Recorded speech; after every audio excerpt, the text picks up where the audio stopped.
거짓이 진실이 되는 순간, 세상에서 가장 무서운 것은 칼이 아니라 거짓이다. 거짓이 진실을 가릴 때 사람들은 어떤 선택을 하게 될까요? 진실을 외면하고 거짓을 따를 때 그 사회는 어떻게 변할까요? 오늘의 이야기는 중국 진나라에서 실제로 있었던 일로 한 권력자의 교묘한 계략이 나라 전체를 휘어잡는 과정을 보여줍니다. 지록이마. 오늘의 이야기 속으로 들어가 보겠습니다. 진시황의 죽음과 조고의 야망. 중국 역사상 최초로 나라를 통일한 황제, 진시황.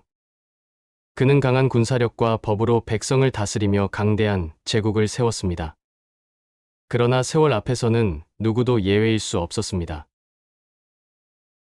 진시황이 세상을 떠나자 그의 뒤를 이은 황제는 둘째 아들 호해였습니다. 하지만 이 결정은 순조롭게 이루어진 것이 아니었습니다. 황제의 신하이자 정치가였던 조고가 자신의 권력을 강화하기 위해 계략을 꾸민 것이었죠. 조고는 원래 진시황의 측근이었지만 야망이 컸습니다. 그는 진시황이 죽자 황제의 유언을 조작해 정통성을 가진 맏아들을 제거하고 정치 경험이 부족한 호해를 꼭두각 시황제로 앉혔습니다. 그러나 조고의 야망은 여기서 멈추지 않았습니다. 그는 황제마저 제거하고 스스로 진나라의 최고 권력이 되기를 꿈꾸고 있었습니다. 하지만 문제가 있었습니다. 조고가 아무리 권력을 손에 쥐고 있다 해도 모든 신하들이 그를 따르는 것은 아니었습니다. 그는 신하들의 충성심을 시험하고 자신에게 반대하는 자들을 색출할 방법이 필요했습니다. 사슴인가 말인가. 어느 날 조고는 호해 황제를 비롯한 모든 대신들이 모인 자리에서 사슴 한 마리를 끌고 나왔습니다. 그리고 태연하게 황제에게 말했습니다. 폐하, 이 충성스러운 신하가 특별히 폐하를 위해 좋은 말을 바칩니다. 보시지요. 황제는 의아한 표정으로 사슴을 바라보았습니다. 분명히 누구나 봐도 사슴이었는데 조고는 그것을 말이라고 주장하고 있었습니다. 황제가 당황하여 되물었습니다. 조고, 그대가 바친 것이 정말 말이란 말인가? 내가 보기엔 사슴 같은데? 그러자 조고는 웃으며 주위 신하들에게 질문했습니다. 여러분도 보십시오. 분명 이건 말이 아니겠습니까? 대신들은 순간 침묵에 빠졌습니다. 모두가 사슴인 것을 알고 있었습니다. 하지만 어느 누구도 조고의 말을 부정할 용기가 없었습니다. 왜냐하면 그가 진나라의 실질적인 권력을 쥐고 있었기 때문입니다. 충성인가, 진실인가. 대신들은 서로 눈치를 보기 시작했습니다. 몇몇은 두려운 얼굴로 황제를 바라보았고 몇몇은 고개를 숙여 조용히 있었습니다. 하지만 일부 신하는 황제에게 고개를 돌리며 대답했습니다. 전하, 저것은 말이 맞습니다. 그들은 조고의 권력을 두려워하여 거짓을 진실로 받아들이기로 했습니다.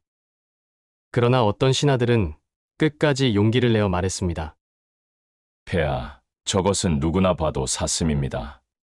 조고 대인께서 농을 하신 것이겠지요. 하지만 두 신하들은 얼마 지나지 않아 조고의 음모로 인해 하나둘씩 실종되거나 처형당했습니다. 결국 신하들은 깨닫게 되었습니다. 조고에게 충성하지 않는 자는 모두 사라진다는 것을. 그날 이후 궁중에서는 누구도 조고의 말에 반박하지 않았습니다. 그가 사슴을 말이라 하면 모두가 그것을 말이라고 해야 했습니다. 지록이마의 교훈. 조고의 계략은 성공했고 그는 진나라의 실권을 완전히 장악했습니다. 그러나 거짓으로 세운 권력은 오래가지 못합니다. 그의 폭정에 불만을 품은 신하들이 결국 반란을 일으켰고 조고는 몰락하게 되었습니다. 하지만 조고의 이야기는 우리에게 중요한 교훈을 남깁니다. 사슴을 가리켜 말이라 하다. 지록이마. 거짓이 권력을 가지게 되면 진실도 사라진다. 진실을 말할 용기가 없다면 결국 거짓이 세상을 지배하게 됩니다. 그리고 우리는 역사 속에서 거짓을 강요하는 권력과 그에 침묵하는 사람들이 어떤 결과를 초래했는지 수없이 보아왔습니다.